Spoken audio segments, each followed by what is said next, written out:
So welcome everyone once again, and for our final highlight of this conference with the annual Distinguished Contributor Interview of ISIR.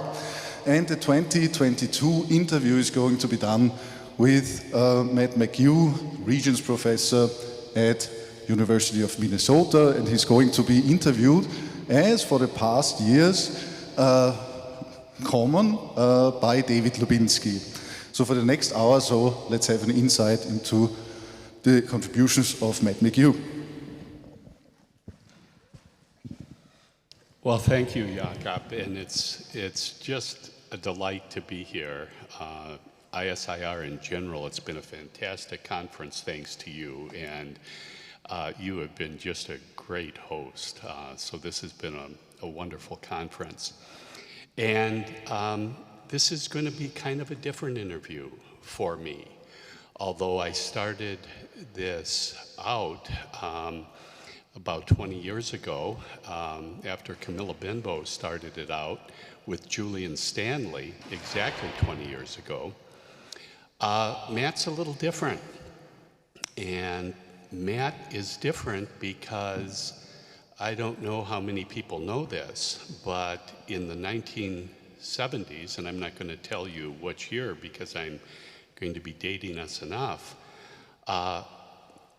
Tom Bouchard taught a course on individual differences, and Matt took it as a first-year graduate student, as did I as an undergraduate. And although a lot of years have passed, it's hard for me because I still kind of view Matt as one of the big kids, and I think I always will, Matt. Yeah, I think you should. So, Matt, when I did some research for you, there are a number of things I'd be interested in hearing about, especially before you began your graduate career at Minnesota, because I know you double majored in mathematics and psychology at Berkeley. The Wikipedia page only says mathematics, so yeah. But could you tell us a little bit about your pre-baccalaureate years, or how you found Berkeley? Well, how I found Berkeley was, that I don't actually know. Maybe I'll tell you how. It might help to know just a little bit about my even before Berkeley years. I grew up in a working class family. My dad was a firefighter. My mother, I have no idea, but I doubt she had a high school education though. She's a very eccentric woman. And we were Irish Catholic, and in Oakland, California, and it might not be of interest to people in Europe. I find it interesting now, as in terms of what's going on in the US with the schooling system, is the school system I went to back then, many years ago, so I would have started school in the late 1950s, was a parochial school system. And the reason that the parochial school system was started in the US was primarily for Irish immigrants, because they didn't trust the public schools, the state schools. So I went to, as did all my siblings, we went to Catholic schools. I did through high school. And when I got into high school, I can't say I was a distinguished student. In fact, I think it goes without saying, a troubled adolescent. Every adolescent is troubled in some sense, but maybe I was a little bit more extreme on the troubled end of things. We don't have to go there, but I wasn't a very good student in high school, and this gets to how I got to Berkeley. I was going to high school in Alameda. I don't know if people know the Bay Area. I lived in Oakland, in Berkeley, so they're all right there. For some reason, somebody got me into Berkeley when I was in high school. So I started going to Berkeley when I must have been maybe 16 years old. And I was extremely immature. I can't imagine what the professors thought when I first showed up there. But somebody, and I think this is true throughout my career, David, I think I've been blessed with mentors that have created opportunities for me. I don't know who did that in my high school. I don't ever remember applying. I remember taking the SAT. And the only reason I remember taking it is I went into a big room and we took this, and I thought, oh my God, all these people are so old. And so I started at Berkeley. It was the fall of 1969. I don't mind dating myself. In fact, I think it's a better achievement for me that I'm old rather than I'd rather not think that I'm distinguished. So I'm old. But I started in 1969. That was a turbulent time on the Berkeley campus. But I was interested in mathematics. So that's how I love mathematics. I still love mathematics. I'm not very good at it anymore. But there's something about it's such a beautiful system. And in fact, the area of mathematics I was most interested in as an undergraduate is completely impractical. It was number theory. I don't know if probably some people know number theory. It doesn't really have any applications that I ever figured out. But at the time at Berkeley, so by then it was the early 70s, Berkeley had, because of the student demonstrations and everything, had gotten rid of almost all undergraduate, what we call breadth requirements. So I could take almost all my courses in mathematics and in physics. And that was great, but they told me that I had to take a few courses outside that. So I decided I would take a psychology course. I thought that would be interesting, and maybe not too hard. It wasn't that hard, actually. And I don't know why I didn't take intro psychology, but I took a course, I mentioned this to you, from Jeannie Block, who was a very prominent personality researcher. And during the time I was taking the course, she talked about Cattell's model.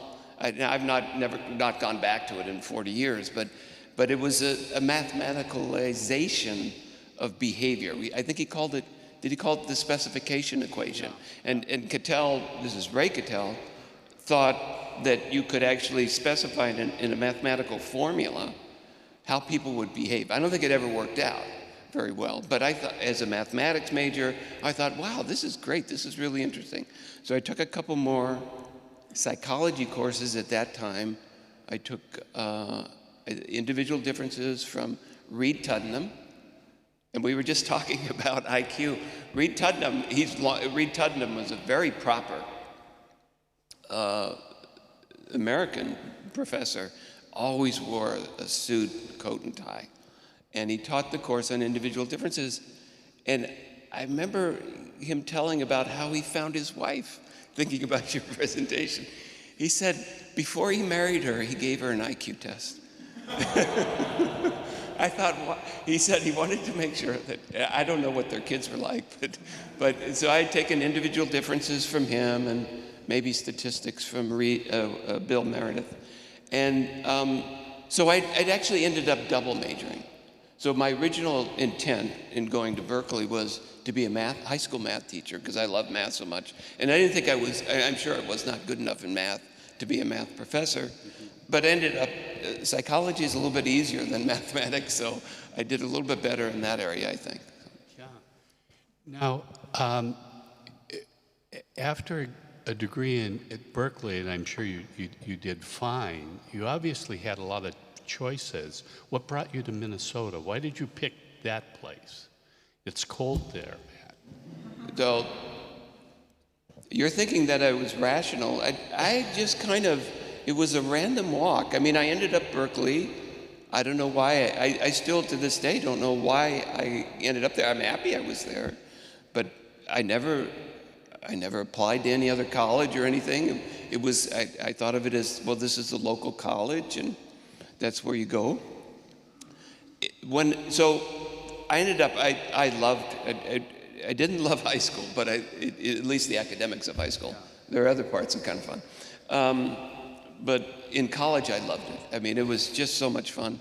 And when it came to the end, back then, I think even despite by then the Vietnam War was over, and so you didn't have to worry about getting drafted, although I came under the system of getting a lottery number, and I had a high number, so I wasn't going to get drafted. But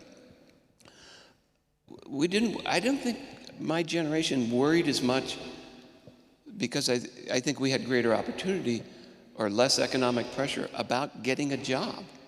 And so when I came to the end of my undergraduate years, it was disappointing because I loved it so much. I said, well, I'll go to graduate school.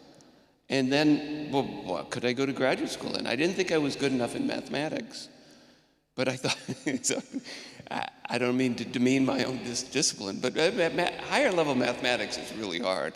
And I thought I could apply to quantitative psychology programs. So that's what I did. I applied to quantitative psychology programs. But one program I applied to, and I'm not even sure why I did it, but I applied to, it just sounded interesting. Individual differences at the University of Minnesota. I knew none of the faculty. I knew nothing about the program.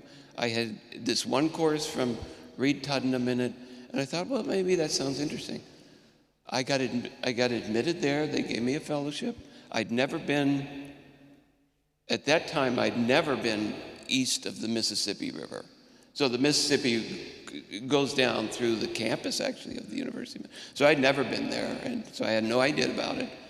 I remember seeing, you talked about it being cold. I remember after I accepted my admission, I didn't see snow in my life until I was 21 years old. So first of all, and then I'm watching the news, and it was economically, it was a tough time right around there. It was 1975 or that. And they were talking about this poor family in Minneapolis, and they were talking about how they didn't have enough money they were struggling to buy the groceries or that. And then they show them walking home, and they're walking home, and there are these mounds of snow. And I thought, oh my God, what am I getting into here? So I had no idea about the snow. I had accepted. It ends up actually, I am a native Californian, but I would choose Minnesota weather over California weather now in this stage of my life. So I don't know hopefully I didn't ramble on too long there, but it was again kind of a chance sort of thing. Yeah, I think it's good for people to know that it was such a random walk because the Minnesota Twin study didn't even start there. I mean, people think of you as being associated with that and, Tom Bouchard, but yeah. You just didn't know. Well, no, I didn't. I didn't know what behavioral genetics was, which would end up being most of my career. Uh-huh. I just wanted to continue to go to school. Yeah. And I thought, well, it seems a little bit more interesting to go to something that has content than to go to something that's just quantitative psychology. Right. And I don't know what Minnesota's like, but okay. Yeah. They were paying us a little bit less than $300 a month, which at that time, you weren't rich, but you could get an apartment. Yeah. Minneapolis is not that expensive a place, and it was good. Yeah. So I don't recommend my way of deciding things, but that's just how it happened. Right. And it certainly worked out for me, but it's not a good. It certainly is not the recommendation I give my daughters, let's say. So. Right. And how were your 5 years there? How did you find them? Oh, I loved it. When I got there, Tom Bouchard was my advisor, and but he was not a prominent person in the field when I got there. He was not. In fact, he didn't even have a research project. He was trying to get a research project funded through the National Science Foundation in the U.S. on differentiating crystallized intelligence from fluid intelligence. And I remember him giving me the grant application, and I read it. But he never got it funded, and so he didn't have actually an active research program when I started. And in fact, for most of my years there. Mm-hmm. And for those who know Tom, Tom is politically libertarian, and he was also a libertarian advisor.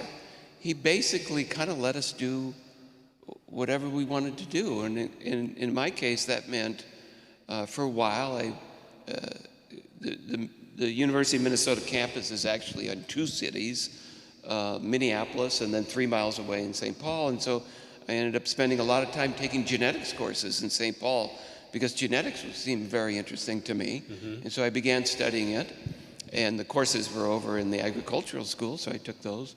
And after I finished that, again, Tom didn't care. I began taking statistics graduate courses. We have a great statistics department. I remember working with, I don't know if you know the name, Seymour Geiser. Yeah. Yeah, oh, he was a great guy. He's passed away now. So I worked with him. And so it was like, it was probably not the best way to approach things, but it's the way I ended up approaching things, is that I had this smorgasbord of intellectual choices, and I was going to study what I found really fascinating. It's so much different now. Mm-hmm. Advisors wouldn't let people do that, I'm sure, and for good reason. Mm-hmm. I don't know that I'd let my students do it. Mm-hmm. The reared apart twin study began when I was, I think, in my 5th year of graduate school. And by then I already had a dissertation topic. My dissertation, I never published it, but it was a statistics dissertation. It was on penalized regression, ridge regression. It was back in 1980, so this is a long time ago. And I studied the properties of ridge regression, of all things. It had nothing to do with psychology. So, yeah. But it was great. Minnesota was great. You know what it was like. And, there were a lot of very interesting and bright graduate students at that time. I started the same year that Leanna Clark started, that David Watson started, that Susan Resnick. These are all people that went on to lead their fields. Lietta Hugh in IO psychology, Bill Iacono, Dante Cicchetti in clinical psychology. So there are a lot of extremely bright graduate students. And as you know, one of the greatest resources in terms of your own intellectual development in graduate school is actually fellow graduate students, right, and your discussions with them. And we had a lot of fun discussions. And of course, Minnesota had a lot of very interesting faculty at that time. So right. And you did do that big meta-analysis with Tom. So that was my first publication. Really? So yeah. So that was and at the time, I don't think the term meta. Maybe it existed. I don't know when. Was it Glass that came up with the term? But so it was a study of familial resemblance for IQ, and in 1963, Erlenmeyer, Kimling, and Jarvik, Lizzie Jarvik, and Nikki Erlenmeyer and Kimling had done a review of all the existing family studies of IQ and published it. I think probably in Science they published it. And so what Tom wanted to do is update that. Mm-hmm. It was then 1980, so it was almost 20 years. And in fact, up to 1963, there had not been a lot of behavioral genetic research on IQ, but beginning in the late 1960s and early 70s, a lot of studies began to be published. So that was actually my first paper, and it was fun. I mean, it was fun. It's so much different these days. I mean, you had to go get the hard copy, and you had to order interlibrary loan to get the papers, and then I don't know what we even programmed things in back in then. But yeah, no, that was my first publication, and it was as a graduate student with Tom. Okay, and then what determined moving to Wash U for you? Yeah, you're going to think that I'm a fickle person. So I finished 1 year ahead of my wife. She was in the PhD program. I was in individual differences with Tom. My wife was in actually the behavioral genetics program, right, and her mentor was Irv Gottesman. We weren't married then. We were living together, but we weren't married. So, it's a problem that a lot of young people have is, what do you do? And I didn't want to, it would seem unfair for me, but I had to do something. I couldn't just stay to make a major commitment. So I ended up actually being an assistant professor, of all things, in a department, division, I guess, of biostatistics at Washington University in St. Louis. So it wasn't psychology. I went there. The the reason I got that job was probably Irv Gottesman. Irv Gottesman, who was a very famous behavioral geneticist, and he was at the University of Minnesota, and I got to, he was my wife's advisor. He got recruited to Washington University in the Department of Psychiatry. So he liked me, and he said, well, he told the head of a guy named D.C. Rao to hire me in biostatistics. So I can't remember, I think I applied to one other job at that time, and it was a job in a place where both my wife and I thought we could live. It would be nice. My wife is from New York City, basically, and I'm from California. So the number of places we could live is, from her perspective, is not infinite anyway. So it was a University of New Hampshire. So I was so naive. Throughout most of my life, David, had been very naive. So I wrote out my application to the new University of New Hampshire, and I sent it along, and I was sure, oh, this is my job. I mean, obviously they're going to read my application. And maybe 3 weeks later, I got back a letter, and it said, we've decided to hire someone else or something.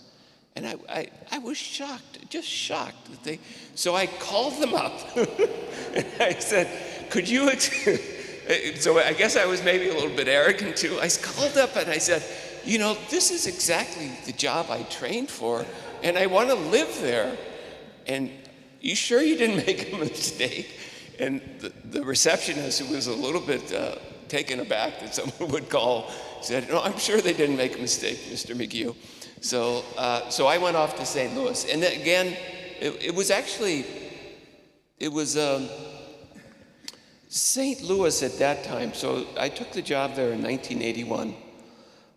St. Louis, the Washington University was, I would say, the leading center, certainly in the US.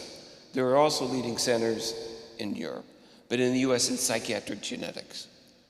And I didn't really work much on Tom's reared apart twin study, right? It happened at the end of my graduate. I did a little bit, but not that much, actually.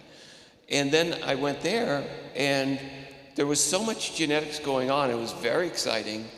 And so I started to work with, I don't know if you would know these people like Bob Cloninger, who's still around, Ted Reich, John Rice, D.C. Rao, who's the head of the Division of Biostatistics, who was a great man and gave me so many opportunities. So again, it was maybe kind of this odd sort of thing, but part of it too is I tried to figure out what was we weren't married, but we were kind of going that way. Mm-hmm. So trying to figure out what would go on with my wife. And then how did back to Minnesota happen? Well, that's a little bit sad, actually. So what happened there was, again, I always feel for young people that were like my wife and I, that they're in academics and they both want a job, and you don't want one to get an advantage over the other, and you want to live together. So in my case, what happened was, so I got the job first. My wife finished a year after me. She got her degree. Her name's Betsy Hirsch. So I should give her, and we're still together, of course. We have 2 lovely daughters.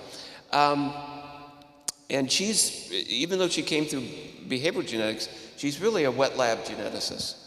She runs a wet lab genetics lab. She does cancer genetics now. So she came down to St. Louis to see what opportunities existed there, and they weren't so good. And so they offered her a job in Minnesota. But I didn't have a job in Minnesota. And so we got married, I think, 2 months after I had moved to Washington University, so in 1981. And the first 3 years of our marriage, we lived apart. Yeah. I lived in St. Louis, she lived in Minneapolis. And I could say, it sounds horrid, I know, but we had the most romantic vacations. The only thing I still remember is the day my wife didn't come to visit me too much in St. Louis. I didn't own a car. I got around by bicycle, even back then, or bus, and she didn't like taking the bus. So I usually went to Minneapolis, and I remember the pit I would get in my stomach the morning I had to go back to St. Louis, it was a real interesting time in our life. Anyway, so that's not the sad part. The sad part is my wife got pregnant. We got pregnant, I guess, however you want to say it. She became pregnant. And so it's sad. I apologize to tell you a sad story, but it does impact you, these things. I was in St. Louis. My wife was in Minneapolis. She was pregnant. We were very happy with that, of course. But we weren't going to try to raise a family apart. And my wife lost the pregnancy. And if you could imagine, one of the greatest luck in my life, even though it was a terrible event, was I happened to be in Minneapolis when that happened. And I wasn't in Minneapolis necessarily all that often, but I was there when it happened. And after that happened, I quit my job in St. Louis and moved back to Minneapolis. And I said, I'm not going to do this anymore. We'll be together. Wow. And so I moved back. And I took a year, Marv Dinette, who was a very prominent IO psychologist. And again, I just think I've been blessed all my life with people that have looked out for me. Marv, who was a faculty member in the Department of Psychology. I'm sorry to ramble on. No. But it brings back good memories to me. Marv hired me as a computer programmer. So I spent a year doing computer programming, but I could live with my wife, which was very nice. And we actually bought a house, this same house we live in now. And then during that year that I was computer programming in downtown Minneapolis, and actually it was a great year because I wasn't a very good I was an okay computer programmer, and I think the students make fun of me because I still program in Fortran almost exclusively. But I can do it very quickly, and I really perfected I know everybody laughs. I'm a dinosaur, I admit it, but I really I worked with a guy named Rod Ross there, and he was such a good programmer. And I became very proficient. Again, just luck. At the University of Minnesota, a foundation, you'll know it, the Bush Foundation, actually the same foundation that had paid my fellowship when I was a graduate student, that $300 a month, had decided that the University of Minnesota should hire 3 professors in genetics, but not in the genetics department. And so they went, one was in agriculture, one was in whatever, some in the medical school, and then one in psychology. And so there I was there, I applied for the job and I got it. But it was just pure chance. And then I've been there ever since. So that's how I got back to Minnesota. And then my wife, in the meantime, she's become a full professor in the medical school. Right, right. And then how did you start your research program? When I got back to Minnesota? So by then, I had been gone. The rear depart twin study was going pretty strong. I wasn't going to be part of that. And I had gotten interested in psychiatric genetics from my time in St. Louis. So when I came back, I wanted to start a twin study. That's one thing. And I also began to collaborate with a man who's passed away now, a guy named Roy Pickens. I don't know if you know. You would know Roy Pickens. Behavioral pharmacology? And Roy Pickens was a behavioral pharmacologist, but he had decided to do a twin study of alcoholism. Okay. And so he got me and David Lubinski to work with him. So I started on that project. I didn't really work on the rear depart twin study. It was going on, but it would have been a bad move in terms of tenure on my part. I mean, Tom and I have always collaborated and had a good relationship. But it would have, for me to come in and start working on this project. So I started collaborating with Roy Pickens, and then I decided to do a twin study of aging. So that's when I first I don't know why I got interested in aging, but I did. I got funded by the National Institute of Aging to do a twin study of aging, and I collected a sample of older twins in Minnesota using the methods that we had, David Lubinski had developed to ascertain twins in Minnesota. And so I started there, and then we started many twin studies in that over the next 10 years that are still going on now. So. And when When did your collaborations begin in Europe? In Denmark. Yeah. In Denmark. So I have in fact, tomorrow I'll go to Denmark. I have a I have a position as a guest professor at University of Southern Denmark, and I've been going there for maybe 25 years. Yeah. But I haven't been a professor there for 25 years, but maybe 20 years a professor. And again, it was kind of a chance event. When I got to Minnesota, there was a guy there who ended up becoming a very prominent demographer. His name was, he passed away this last year. Some people might know him, James Vopel, very well known in Germany. He started the Max Planck Institute in Demography in Rostock. But James Vopel at that time, he was married to a Dane. I digress, I'm sorry, David, but that's what happens when you get old. He was married to a Dane. He was at the University of Minnesota, and he had a seminar, a journal club, and it was fun. He was fun. And so I started going to the journal club, and I had such great fun just bouncing off ideas. I think I might have been the only psychologist there. So eventually, his wife, who's an architect, wanted to move back to Denmark, and so he got an appointment at the university I'm at now. And that university actually houses the Danish Twin Registry. And he wasn't a twin researcher of that, but he knew I was, and so he invited me over. And so I started, I think it was probably, it could have been even in the late 1980s, but probably the early 90s, I started going over. And not necessarily that much. What kind of, again, sorry for the digression into personal matters, but what kind of solidified my relationship with Denmark was, oddly enough, my oldest daughter, who, when she took a little after me. She was a problem kid in high school. She's a wonderful, wonderful person now, and we have a very good relationship. But I had to take her out of high school in the U.S. and take her somewhere else because things weren't working there, and I took her to Denmark because my friend said I could bring her there. So then I moved to Denmark, and after that I developed friendships there. That was it was probably back in the early 2000s, and since then I go for like six or 7 weeks a year, did 2 trips. So I'll go there, I'll spend 3 weeks now, the rest of the summer. So, and it's been a great,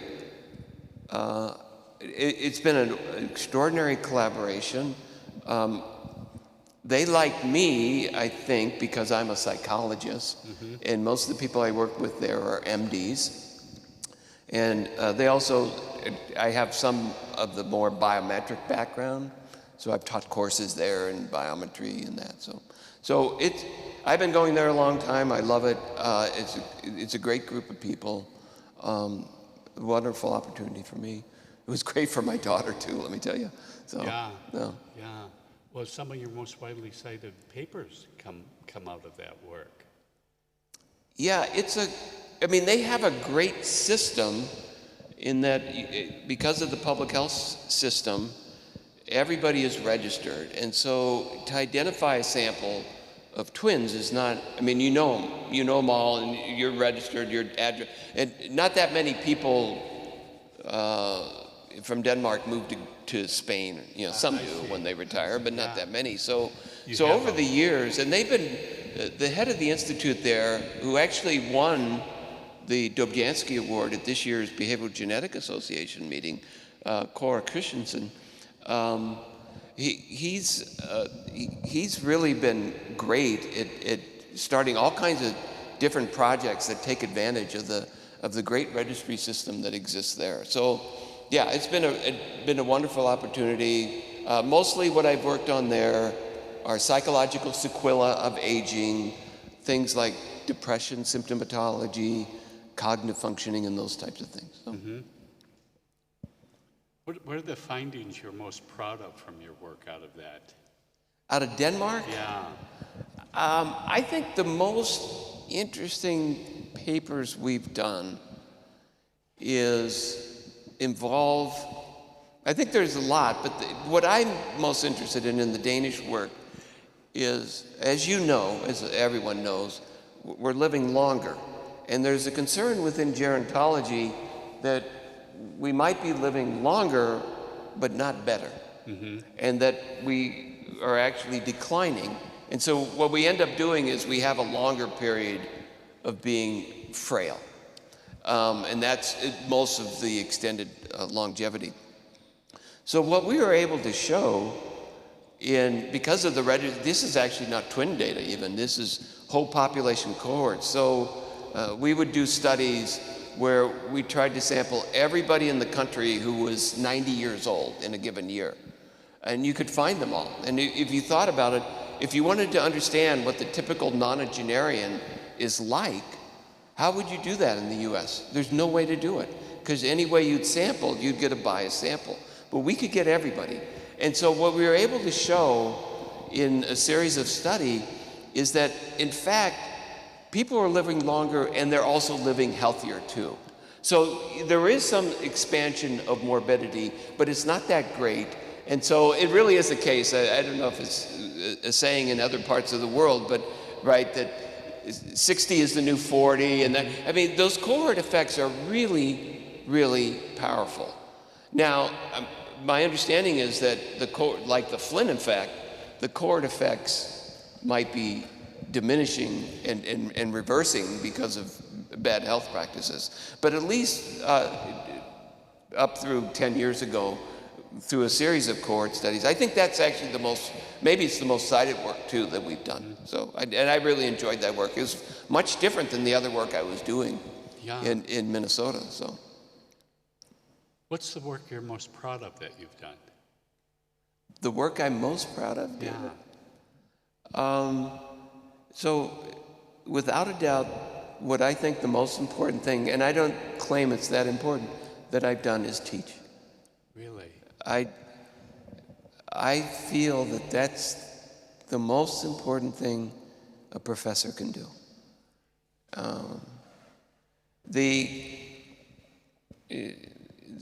Going to university, the University of Minnesota campus is massive. But one of the things I just love about the university is about this time of year, if I was there, or just before classes, because this is when, in America, often what will happen is the year before a high school student would apply to college, the families go and visit various colleges to try to figure out, is this a good place for my daughter or for my son? And I would go on campus, and here are these families going around on tour, and they're excited, and they want to send their kid to me. Well, not really to me, but that's the way I think about it. And I say, how wonderful is that? Yeah. And so I think it's hard to teach, and I don't teach a lot. I'm not going to claim I teach a lot, but I think without a doubt it's the most important thing I did. And one of the fun things I thought I did it must be 10 years ago, I did it. You know what Coursera is? It's an MOOCs, MOOCs, massively, oh God, I can't even remember the acronym anymore. These are the online courses. So back 10 years ago, this is when they were, the whole notion was you could kind of disrupt education like everything else was being disrupted, like Amazon and Uber and everything. Well, higher education was going to be replaced with online courses. Mm-hmm. And Coursera is a company that does online courses. And the way Coursera started out is it contacted universities to try to get faculty at those universities to do an online course. And they started at the most prestigious universities like MIT and Harvard and that thing. Eventually it came around to the University of Minnesota. And the University of Minnesota said, okay, we'll do 5, because they're actually quite expensive to do an online course. The university had to pay for it, to do it. And so it must be about 10 years ago, I did an online course, introductory course in behavioral genetics, mm-hmm. which is my major area really, is behavioral genetics. And it was really wonderful because I ended up meeting students from all over the world who took the course, and I've actually developed I actually became very friendly with somebody in Germany who took my course, and I go visit him and everything. But I don't know that my course it's not nearly as popular as many courses that Coursera platformed, but I'm sure over 50,000 people signed up for a course in behavioral genetics, and if you look at the comments, they would say things, gee, I didn't know that this area even existed. And now I find that it's really fascinating. Yeah. So if you ask me my greatest achievement, I would say what I would like to think the most important thing I've done is be a professor, is to try to impart what I know to the next generation. That is interesting. And you developed your own journal seminar. Yeah, I have a journal. I have a journal club that I've run for 30 years, over 30 years. It was fun. There's so many fun things you can do in academics because you have your own time. Yeah. And so I don't know how it started, but a group of us, we were behavioral geneticists and we knew nothing about evolutionary psychology. And so and we wanted to learn a little bit about it. Since we thought, well, if we're going to do twin studies, we should at least know something about evolutionary psychology. So David Licken, Alka Tellegen, not Tom. Tom was too busy doing rear-to-part twin studies. Myself, a couple other faculty, plus faculty from evolutionary biology, started a journal club where we read, I don't know if you've ever read the book, but it was a fun book to read, Donald Simon's Evolution of Sex or Evolution of Sexuality? James would know. Evolution of Sexuality. It's a great book, don't you think? And so that's how it started. And then we decided, well, this is kind of fun to sit around and read outside our area. And then we decided, well, we should have a journal club where we would do this. And I was the youngest, I was just the assistant professor, David Licken and Alka, and Tom would participate from time to time. And other professors did it as well. So I was given the responsibility of organizing it, and I continued to organize it today. And the way it's organized, the way I like to think it's organized, is I try to give readings that we wouldn't normally read. Right. And I also try to look at critics of what we do, to try to understand.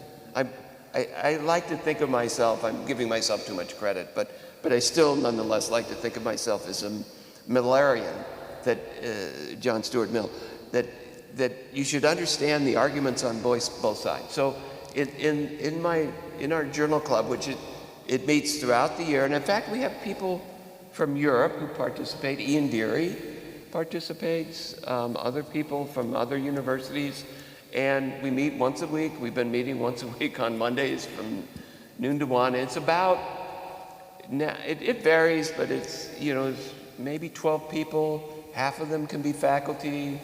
The graduate students are a little intimidated to talk about things, but eventually they warm up to it.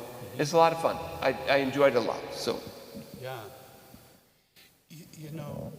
Matt, I'd be interested because you're so passionate about teaching, and when people ask you about your discipline, it doesn't matter what discipline you're in, sociology or psychology or whatever, they ask you, why is psychology important? And we have this construct of general intelligence that is so relevant to so many things. And people in the social sciences don't talk about it as much as some of us think they should in terms of control and designs and Cronbach's two disciplines and biometrically informed designs.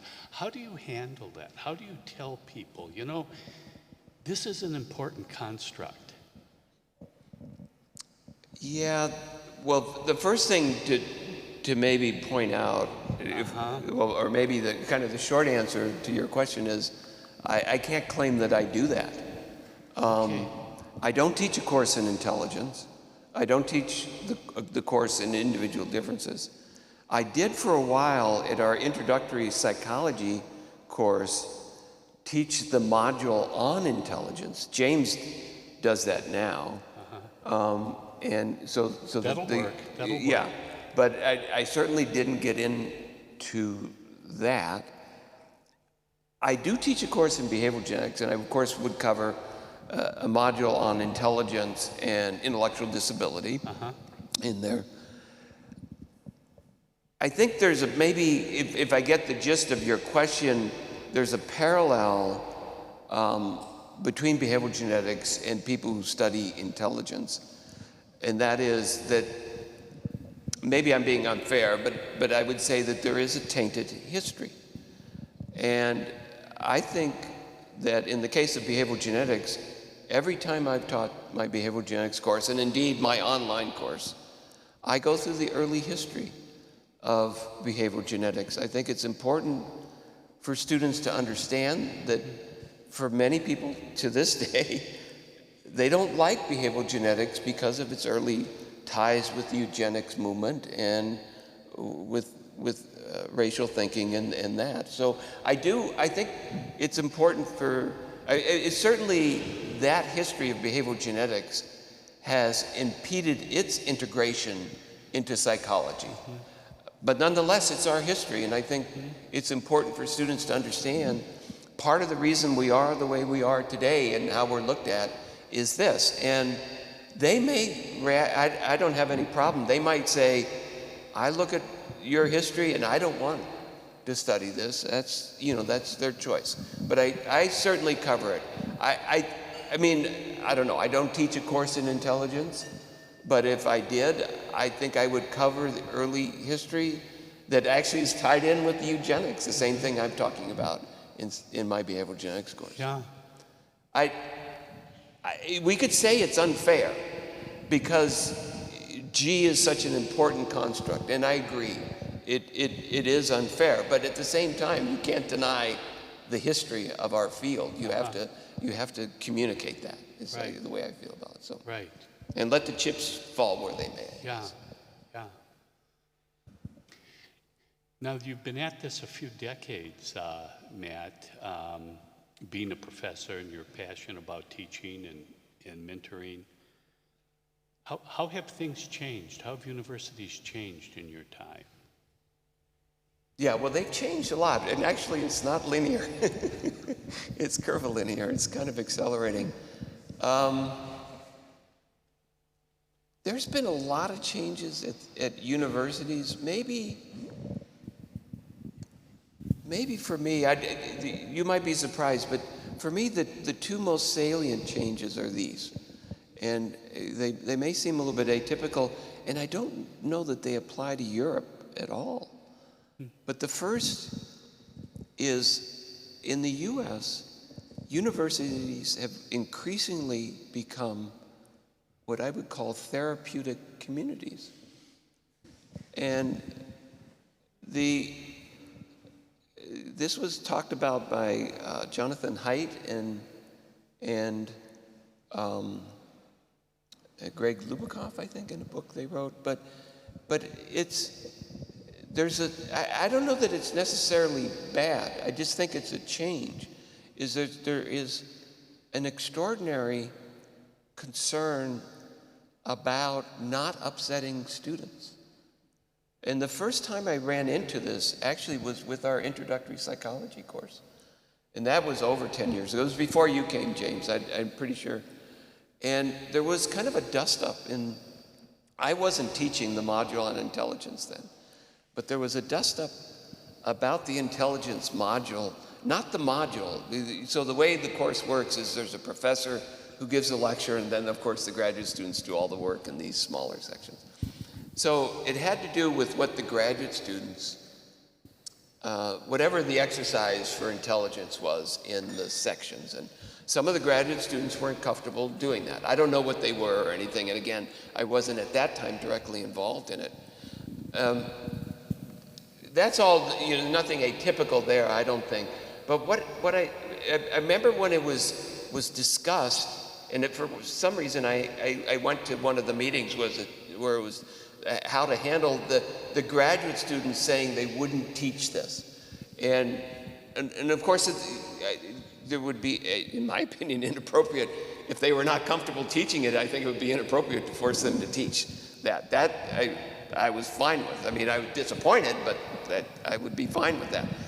But the interesting thing I first observed then was that the head of our undergraduate counseling division said, well, this material is upsetting to some of the undergraduate students, and they didn't come here to be upset.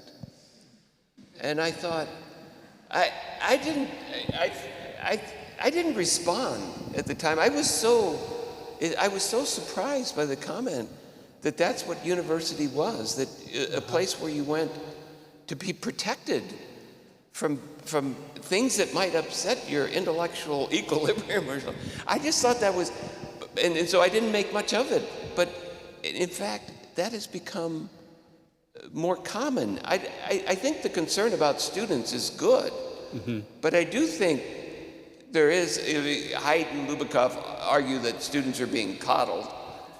I do think that we might be selling them short by this therapeutic thing. So James and Emily can say, if something bad now happens in Minneapolis, we get an email, right? We got all kinds of emails saying, we know something bad has happened. We feel sorry for you. It doesn't have to have any direct impact on your life, but it could be things like, maybe the legislature decided to fund additional police officers there, and then someone will have to write explaining to the students, we empathize with your pain on this. And right, James, we get those kind of, and we get, there's like a cascade of these. It starts with the president, and then we get it from the dean, and then we get it from the chair of the department. Oh, you don't read them?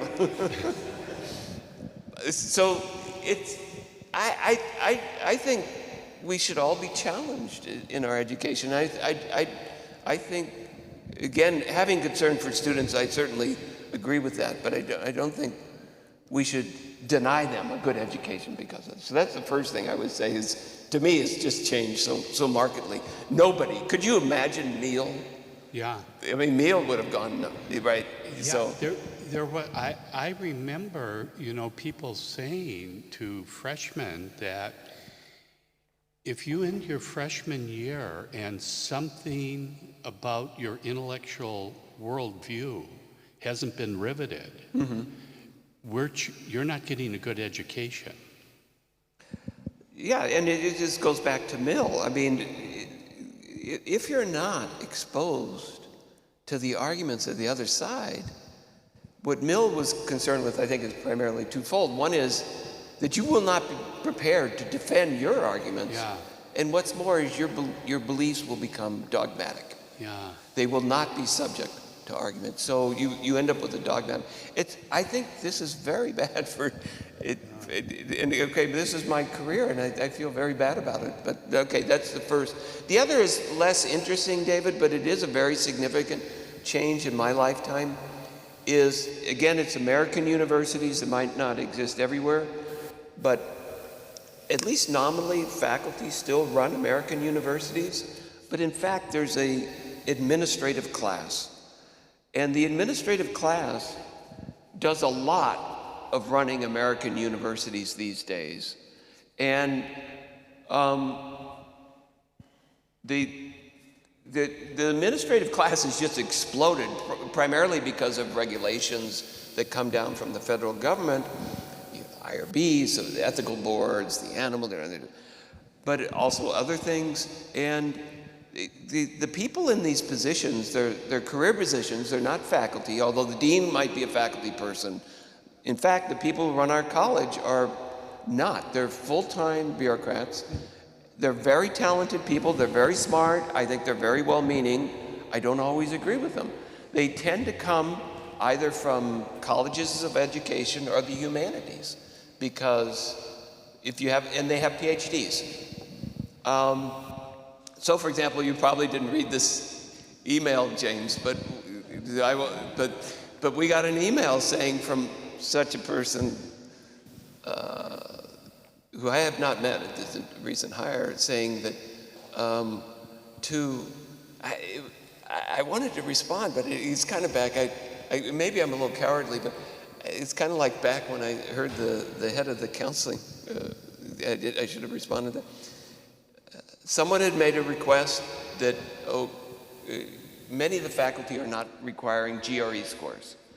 And someone had said, well, if a graduate student wanted to come work with me, then I would like to say that that graduate student applicant should provide GRE scores. So it seemed pretty reasonable to me.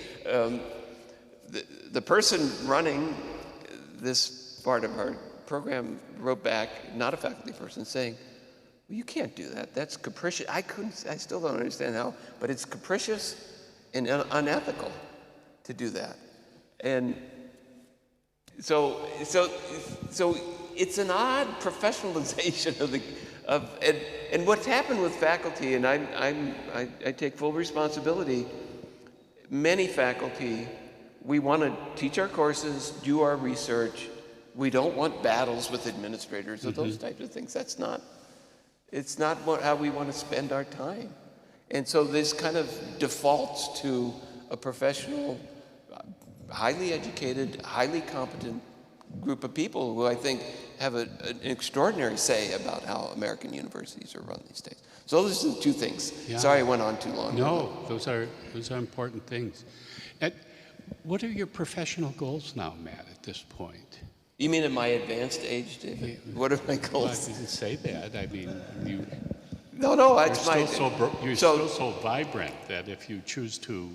So if I had my way, I don't want to be a person who, I think the number of opportunities, this is not laudable, but at all, because I've had an extraordinary career and I've had so many privileges and benefits. So I'm not saying it for that. Yeah. But I've saved up enough money, my wife and I could retire. If it were up to me, I would retire this year. I would stop right now. I can't, only because I have a grant. I have one last grant as a PI, and it's a type of grant as a PI that I can't transfer to someone else. So I have to ride it out, and I have to ride it out for another 2.5 years. Okay. I'm going to reduce my appointment. So first of all, I do want to retire because I don't, my department, so I'm going to be 70 in November, and typically, my dad retired, he had to retire when he's 65, but it used to be that in America, university professors had to retire at 70. Paul Meehl was forced to retire at age 70. Yeah. But then they lifted that requirement. So in my department of, 45 faculty maybe, I think there are 7 or 8 faculty older than me. And I think the number of opportunities for young people is so limited. I have no urge to kind of hold down. So I want to get out. But that's not a professional goal, right? That's an unprofessional goal, I guess. What I'm trying to do, we're done with time. We're okay. Okay, I'll be very quick. I'm sorry. I don't want to be too boring. No. I have 3 things I'm trying to work on now, but I'll do these even when I'm retired. So one is I'm actually trying to work on a book on meritocracy. I think there's a lot of books critical about meritocracy out there. I think Wooldridge's book is good, but it's really from an economic perspective, and I have a different perspective. And so I actually welcomed your invitation to speak because it's helping me organize. Yeah. So that's one. Yeah. The second thing is the grant I have is actually a fun grant. It's to do epigenetic profiles on people we've been studying since adolescence, and now they're in midlife. And so I'll be doing DNA methylation studies and learning new things and with that. So we're going to start doing the methylation arrays this year, and we have longitudinal DNA samples. And so I'll be collecting, that'll be a lot of fun. Yeah. Because in developmental psychology, you can know this, is that You know who George Davy Smith is? George Davy Smith is a brilliant epidemiologist at Bristol. He has a wonderful cartoon for somewhere like the New Yorker, and the cartoon essentially says, oh, I don't know, it has to be due to epigenetics. Everything is due to epigenetics now. So I'm kind of really excited about collecting some data and doing work in that area. So that's the second thing. The third thing is, we've been collecting data for 30 years, longitudinal. We collected a lot of data. We were good at collecting data. It's not very interesting, but it's important. I'm trying to document as best I can everything. I mean, we have millions and millions of data points, really. Yeah. It's just, we've been studying families and across all our studies, just in Minnesota. No, that's a contribution. There's 12,000 participants from adolescence to midlife now. And so, and we're kind of dying off or retiring. And so I'm kind of almost the last person who, with my Fortran programming, can still put together a database for somebody. So. Okay. Matt, we have a segment at the end where we let the audience ask some questions of you. Okay. But before you do, because this is such a frequent question, I will ask it now because I know a lot of people here want to hear it. There are a lot of graduate students and postdocs in the crowd, and what advice do you have to young academics nowadays? Yeah, I don't know that I have great advice. I guess, I'm sure you've had people you could interview that have wonderful advice. I would say the two things that have worked for me is don't turn down opportunities. Not every opportunity will work out, but if I look at my life, these chances came. Denmark has been a very big part of my life. It's kind of just how it happened is just by chance. Starting to work on Roy Pickens' alcoholism twin study. My whole life has been like that, professional life. These opportunities, doing the Coursera course. I think we were given a limited number of opportunities to pursue them, is the one thing I would say. The other is have fun. When I was younger, I didn't have kids. The most exciting day of the week for me was Monday. I couldn't wait. Oh, I can't wait to get into my office. It was so much fun. And if it's fun, your life is more, so have fun with it, I guess.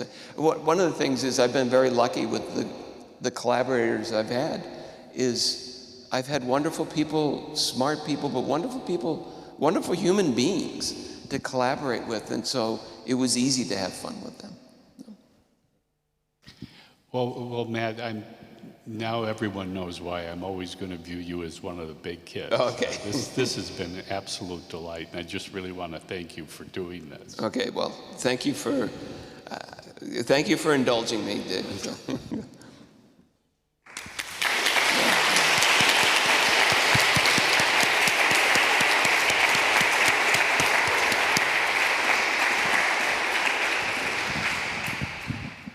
Well, thank you very much, Matt. Are there any questions? Sounds great, Matt. Okay. I'm going to warn you, I have a very bad hearing, so I have to stand up to hear you. Hi, Professor McGue. I'm actually used to be one person that took your course on Coursera back then. Found it fascinating. It got dragged me into psychology. I didn't turn out to be a great researcher, but that's fine. I still recommend your course to everyone, so big thanks for that. My question would be, in that course, you mentioned that most behavioral geneticists that you know are determinists. I don't remember if you expanded on that, but my question is, did you mean determinism in like fundamental philosophical way, or? I said that in the course? Yes, I remember it pretty clearly. Or did you mean more on the personality development side? Okay. Yeah, I don't. So what's your views on determinism? Yeah, okay, I'd have to go back, and hopefully I didn't slip up. I don't think behavioral geneticists are genetic determinists, but I do think that most behavioral geneticists are deterministic in the sense that they don't think about human agency. So that our behavior is determined by our genes, our environment, and there's not some free will component to it. So it's not very interesting. I think that's what I meant there. So I hope, anyway. So certainly they're not genetic determinists. I know of no genetic determinists in my field, none. So. More questions? Please. Matt, that was great. Thank you. You use the term behavior genetics and evolutionary psychology.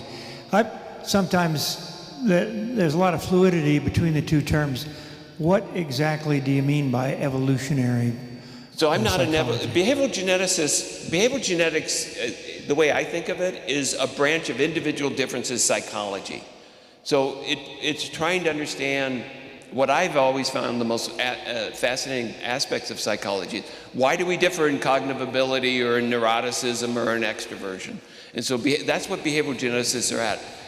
I'm not an evolutionary psychologist. I'm not going to come up with a great definition. I suspect there are many people here who are better trained in it. But what evolutionary psychologists are more focused on is how evolution has shaped our shared psychology, how our emotions work, how we perceive objects in space, and those types of things. So it's the commonalities among us more in evolutionary psychology, whereas we're more concerned about why we differ. Yeah.